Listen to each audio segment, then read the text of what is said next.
Crypto is actually coming back, guys. I know that we have this 49 number on the fear and greed index, which indicates neutral. It actually dipped to fear momentarily, which is quite interesting. But now we're at neutral. But this fear and greed index, right, is for retail. This isn't for everyone. This is for retail only. The smart money isn't affected by any of this fear and greed nonsense. That is, for you, and it's for me. The retail money, the dumb money, as I would like to call it. Sorry about my voice. I've got a little bit of a cold, so I might sound a little bit annoying. But look at Bitcoin. Bitcoin, even though it's still under 60,000, actually did sort of go over 60,000 briefly overnight, but then it's back down again to under 50,000.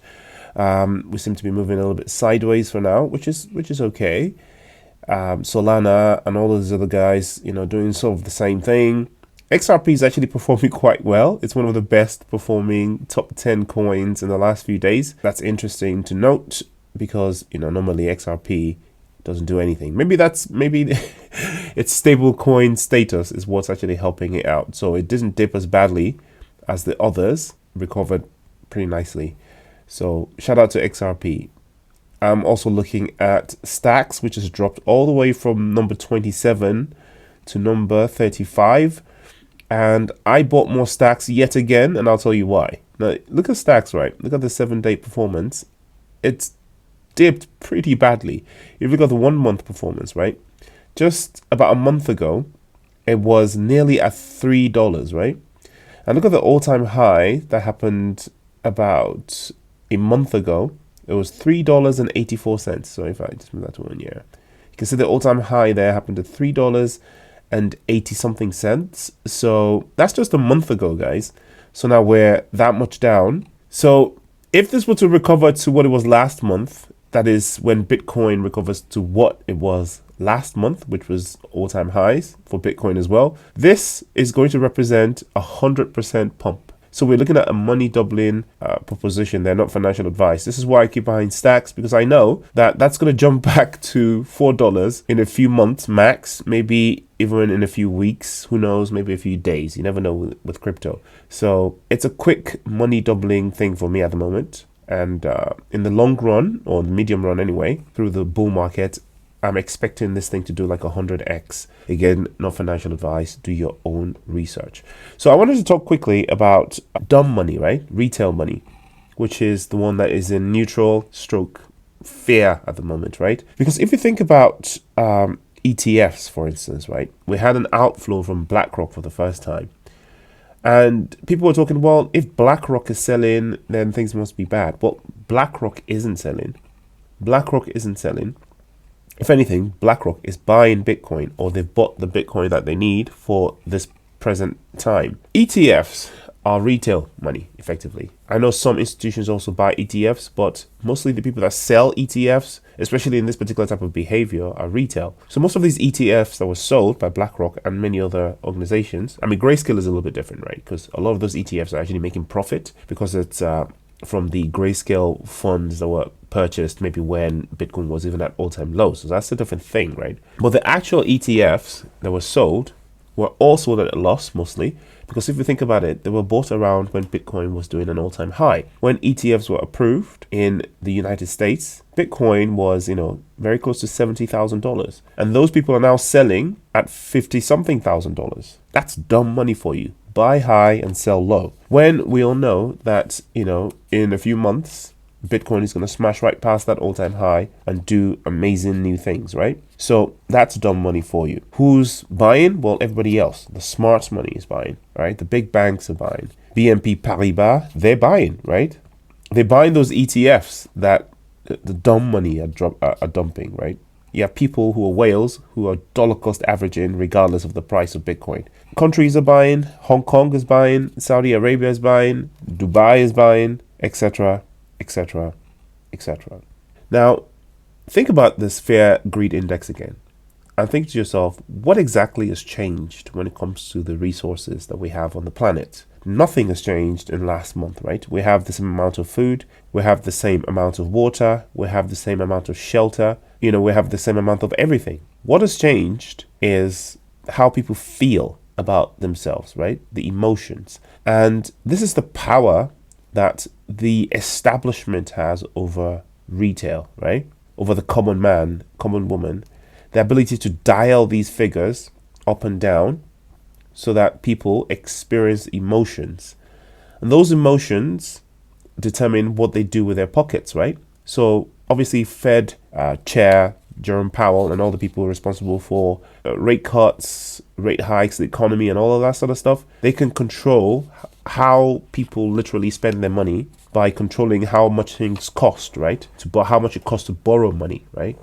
And how much banks charge you for your mortgage and things like that. And that has a direct effect on your pocket. People like Gensler of the SEC, they can threaten companies, they can threaten people with lawsuits and things like that, and outlaw things and create FUD.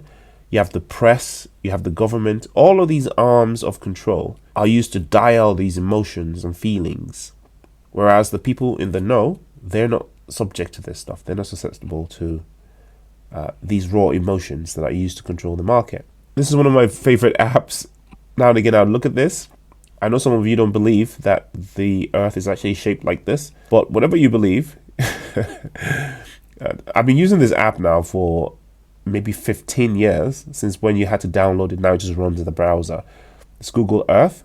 And basically, if you just take some time and look around you, outside the United States, outside Europe, outside wherever the little place that you live, and realize that the world is absolutely humongous and our resources are still here. Let me zoom in on a place for you, right? See this little green patch here. Most people have never heard of this. This is called Lake Chad.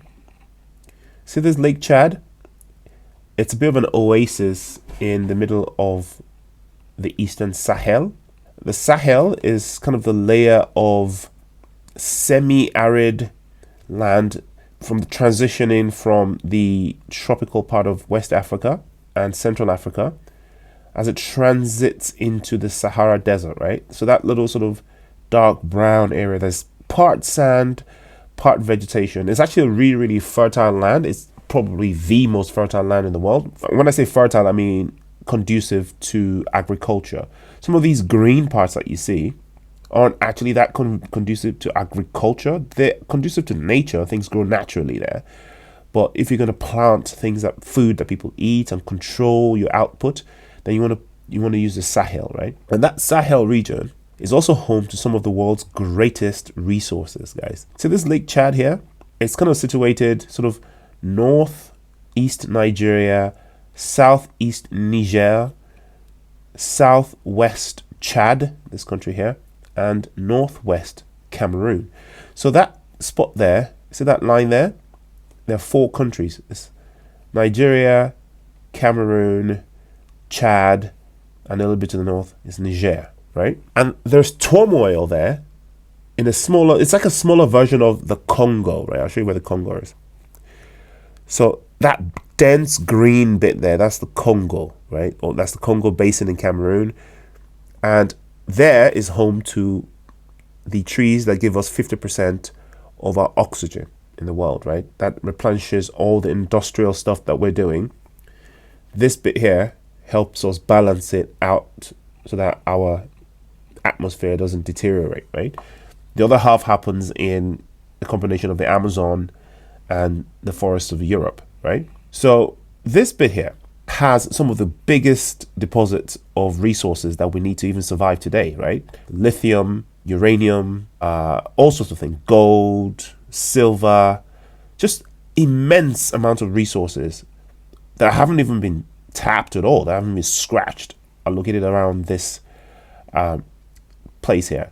And as a result, there's a lot of insurgency that happens, promoted obviously by the powers that be, because if you go there, there's a whole bunch of unofficial powers that have their military stationed there that we never hear of, right? This is one of those things I told you, that there's a lot going on in the world, but there's also a lot that you've probably never even heard of, right? Why do we have, the powers that be, the classic France, the United States, etc., China, by the way, having their people here, right? Their military sort of makeshift airports where planes can land, take cargo resources, and just fly out of the continent without officially reporting to any of the capitals of any of these countries that I mentioned, right?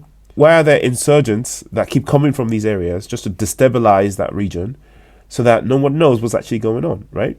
So the powers that be in the background are constantly doing things like this across the world. And a lot of it happens in Africa, and we never hear about it. We've all heard about Congo now, what's happening, because, it's just such an important place for all the technological stuff that we have now.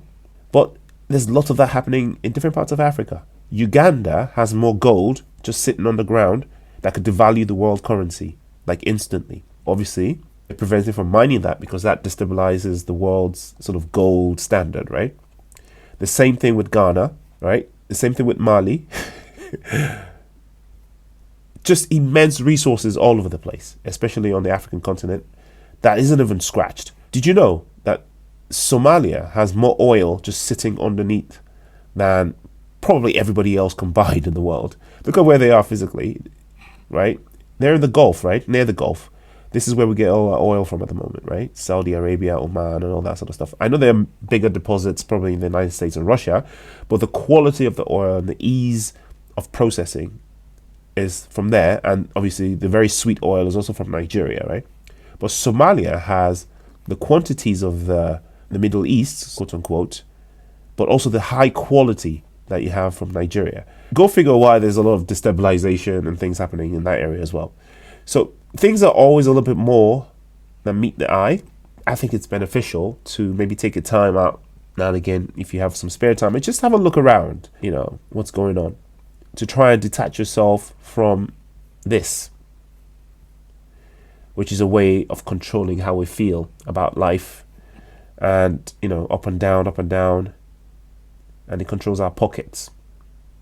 No financial advice. I went on a bit of a tangent today. Hope you're all right with that. Do your own research. I'll see you in the next video. Peace.